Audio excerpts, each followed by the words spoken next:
What's up, Tamers? Temjelly here, and today we're going to be going over breeding in Temtem. So, breeding allows you to create more competitive Temtems with overall better battle performance than average Temtems caught in the wild. So, by collecting the very best example of every stat for one species, you can actually breed what's known as a perfect Temtem.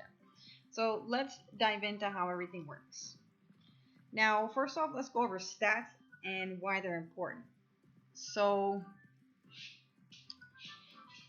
every Temtem has unique stats that are generated at the time of the encounter. So, like via egg, or if you're encountering it in the wild.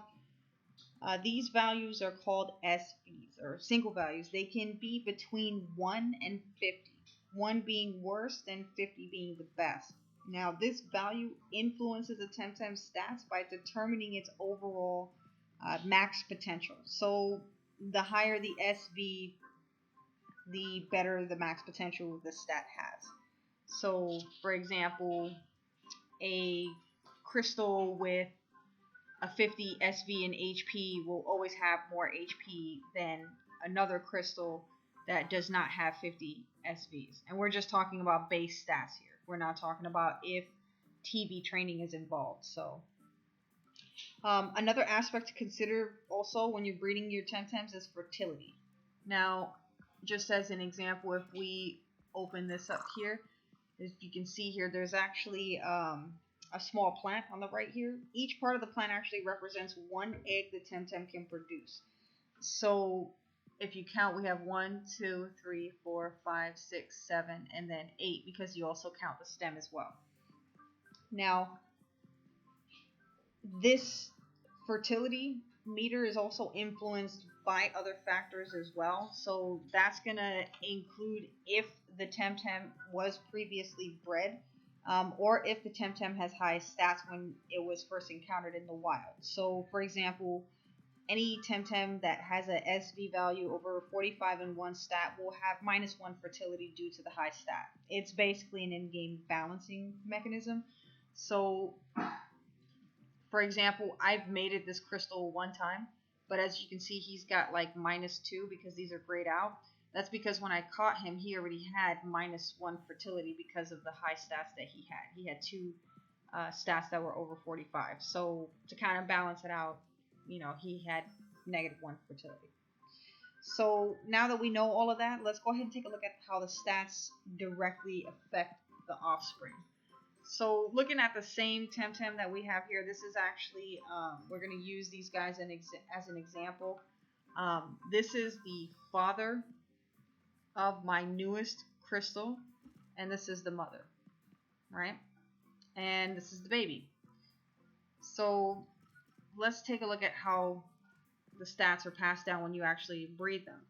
So each stat has one of 3 potentials. It's either going to inherit a stat that's better than one of the parents. That's a 40% chance. A stat that's an overall average of the combined 2 stats of the parents divided by 2. That's also a 40% chance. And it also has a chance of getting a stat that's worse than one of its parents. That's a 20% chance.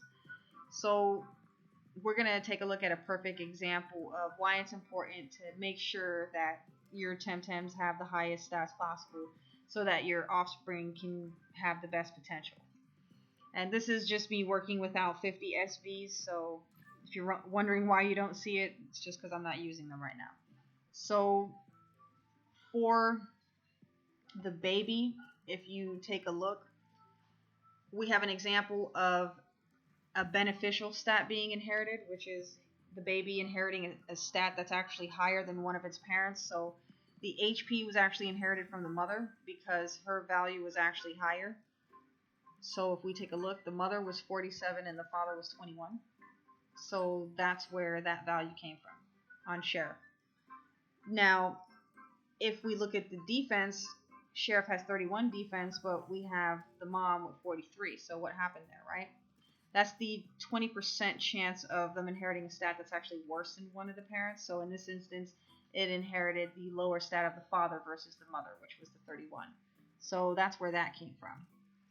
Now, if we look at the special attack, he has a special attack of 24, but if we look at both of the parents, neither of them have 24. We have a 43 and a 4.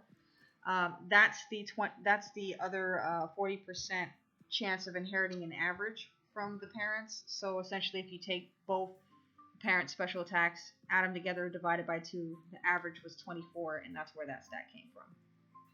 So this is just giving you a visual as far as if you hatch an egg, these are the things that you're going to be looking for to figure out what passed on and where you may need to tweak your breeding if you're looking for something specific. So let's move on to the next part. So now what we're going to go over is just the overall, if you're wanting to breed a perfect Temtem, how you do that. This is essentially just a quick chart on how to do that. There's already a picture, like a guide for dummies out there, but I just wanted to kind of go over it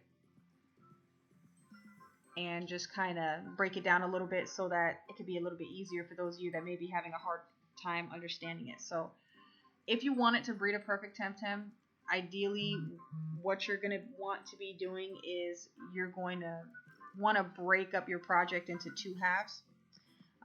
One half you're going to be working on the offense in one of your base pairs, such as your attack and special attack, and on the other side, the other pair, you're going to be working on the defense. So that'd be your defense and special defense. The latter rest of the stats are all going to be bred in on both sides so that when you ultimately bring together the final version of each side, that's going to bring over all the stats, attack and defense, stamina, HP, speed, the works. So what you would do is on this end, you would start out with obviously your attack, special attack. So you'd want to have a male attack, female, special attack, breed those 2 together. You'll end up with a baby that will have attack and special attack. Down here, you'll work with HP and stamina, bring those 2 together. You'll end up with a baby that has HP and stamina.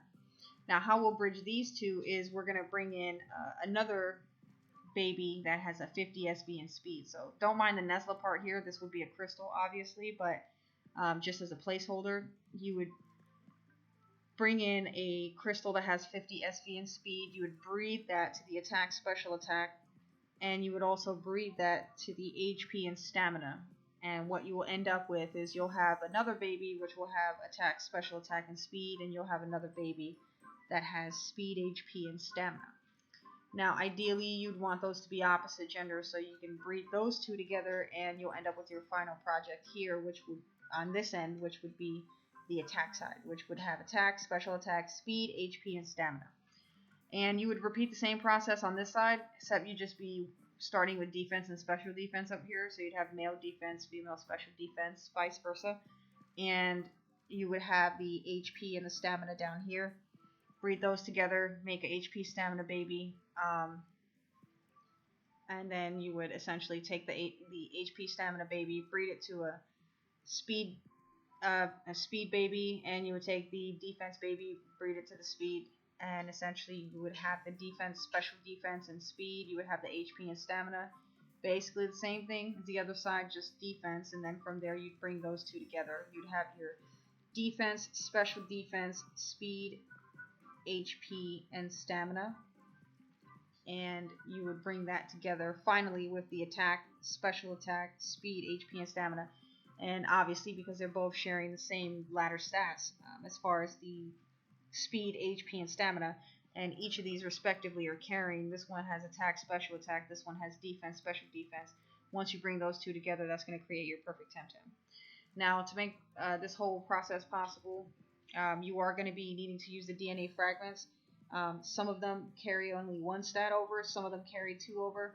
So if you want more of a breakdown for that, I would definitely recommend, going online and checking out the guides that are currently available out there as far as like the pictures are concerned. This is more of just like a general explanation for those of you that just are getting into it. So if you want to dive in more, you can check into it more. But yeah, that's pretty much all you need to do. I hope the guide was helpful and it was easy to understand. If you did like the video, you can go ahead and support the channel by dropping a like, leaving a sub. I really appreciate it. If you have any suggestions for the next videos, you can definitely post it in the comments below. I'm always interested in knowing what other guides may be helpful to you and our community. If you want to catch me on my live streams for Luma giveaways and Luma live hunts, you can catch me on on twitch.tv/Temjelly_TEEV. And if you want to chat with me on Twitter, you can do so at twitter.com/Temjelly. And that's going to wrap up today's video. Thank you so much for tuning in. Again, my name is Temjelly, and until next time, Tamers, stay Temmy. Bye-bye.